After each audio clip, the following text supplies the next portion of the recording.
দুর্যোগের মধ্যে বঙ্গোপসাগরে ডুবে গেল মাছ ধরার ট্রলার। 14 জন মৎস্যজীবীকে উদ্ধার করা সম্ভব হলেও ট্রলারের এখনো পর্যন্ত হদিশ মেলেনি।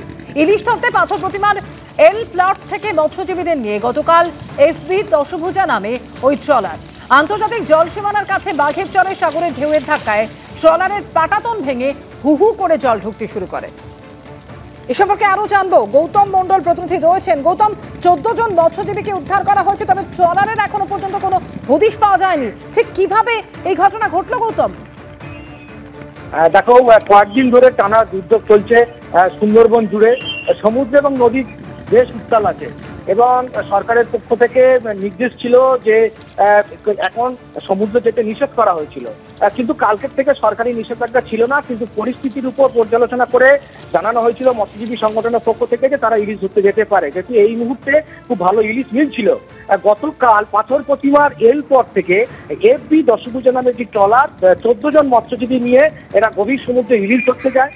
যখন কালকে বিকেল নাগাদ বাঘের চরের থেকে আরো গভীরে যখন ট্রলারটি ফিশিং করছিল, মাছ ধরছিল, জাল ফেলছিল, সেই সময় উত্তাল সমুদ্রের যে উত্তাল ঢেউ, সেই ঢেউয়ে পাটাতনে ধাক্কা লাগে এবং ধাক্কা লাগার পর পাটাতনটি ফেটে যায়।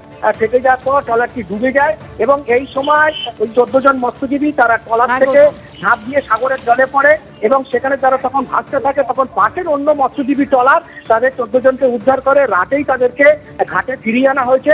তারা সকলেই সুস্থ আছে বলে জানা গেছে, কিন্তু এই ট্রলারটি এফবি দশভুজা সেটিকে এখন তার কোনো খোঁজ পাওয়া যায়নি এবং সেইটার খোঁজে ডুবন্ত ট্রলারের খোঁজে তল্লাশি চালাচ্ছে অন্য মৎস্যজীবী ট্রলার। ধন্যবাদ গৌতম।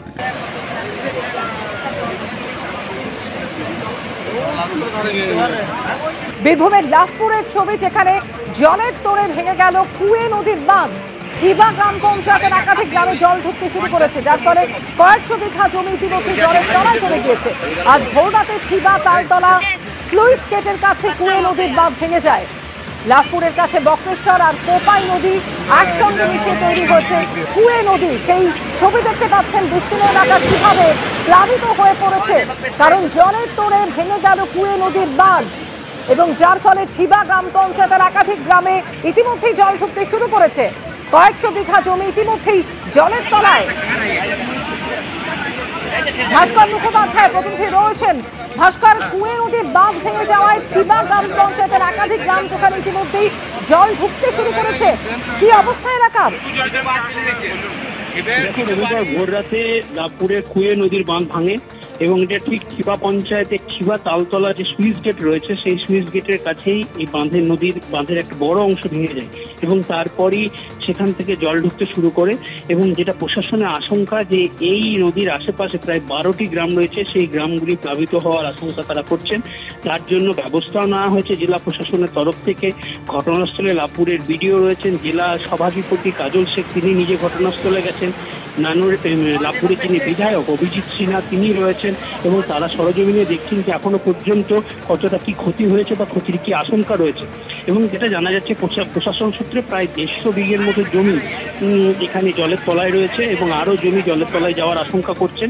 এবং সব থেকে যেটা তারা আশঙ্কা করছেন যে আরো যদি জল ছাড়া হয় বিভিন্ন ড্যাম থেকে, তাহলে কিন্তু এই জলের পরিমাণ বাড়তে পারে এবং সেক্ষেত্রে এই যে আশেপাশে 12টি গ্রাম, সেই গ্রাম সম্পূর্ণ প্লাবিত হতে পারে। তার জন্য প্রশাসনের তরফ থেকে এখানে ডিজাস্টার ম্যানেজমেন্টে যারা রয়েছেন তাদেরকে বলা হয়েছে যে যদি জল বাড়ে তাহলে কিন্তু গ্রামবাসীদের সেখান থেকে সরাতে হবে এবং আশেপাশে যেসব উঁচু জায়গায় স্কুল রয়েছে সেই স্কুলগুলোতে থাকার ব্যবস্থা করতে হবে এবং তার সঙ্গে আরও যেসব আনুষঙ্গিক ওষুধপত্র এবং পলিথিন সেগুলো সমস্ত ব্যবস্থা করতে হবে বলে জানানো হয়েছে। এবং বিডিও তিনি জানিয়েছেন যে আমরা প্রশাসনের সঙ্গে যোগাযোগ রাখছি, একই সঙ্গে যেসব ড্যাম থেকে জল ছাড়া হচ্ছে তাদের সঙ্গে প্রশাসনের তরফে যোগাযোগ রাখা হচ্ছে, যাতে কোনো ঘটনা ঘটলে যাতে প্রশাসন ব্যবস্থা নিতে পারে।